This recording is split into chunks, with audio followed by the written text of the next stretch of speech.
আজকে আজকে যে পরিস্থিতি হয়েছে ক্যাম্পাসে, অ্যাটলিস্ট আপনারা যদি কেউ দেখতেন, বিশ্বাস করেন আপনারা সারা জীবনের জন্য এই ছাত্রলীগ জিনিসটাকে যে কি পরিমাণ ঘৃণা করতেন বা ভয় পাইতেন আপনারা জানেন না। এরা আমাদের সামনে রড দিয়ে পিটায়া, ছেলেগুলারে রড দিয়ে পিটায়া একদম আধামরা করে ফেলছে। তারা এসে আমাদের পেছনে লুকাইছে, আমাদের বোরকার পেছনে, আমাদের ওড়নার পেছনে লুকায় বলে, আপু আমাদের একটু লুকায় রাখেন, আমাদের ওরা মাইরা ফেলবে, আমাদের বাঁচান আপু বাঁচান। আমরা তাদের ওড়না দিয়ে বোরকা দিয়ে লুকায় রাখছি, সেইখান থেকে আমাদের ধাক্কা দিয়ে ফেলে দিয়ে তাদের বের করে আবার মাথায় রড দিয়ে মারছে। এমন অবস্থা। এবং তারা আমাদের ক্যাম্পাসের পরিচিত মুখ, আমরা চিনি তাদের, তারা এই অবস্থা করছে, রাস্তায় একদম শোয়াই ফেলছে। আমাদের হল মেয়েদের বুকে বড় বড় যে আস্ত ইট, এই ইট গুলো বুকে ফেঁকে দিচ্ছে, মানে একদম পুরো বুকে লাগছে, এরকম জামা কাপড় ছিঁড়ে ফেলছে, এত বাজে অবস্থা।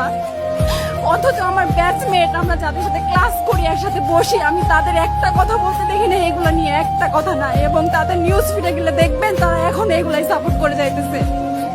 কিচ্ছু বলার নাই। আমি কেমনে যাই এই মানুষগুলোর সাথে এত বছর ক্লাস করছি, বা আমি আরো 6টা মাস কিভাবে ক্লাস করবো আমি জানি না, আমি সত্যিই জানি না।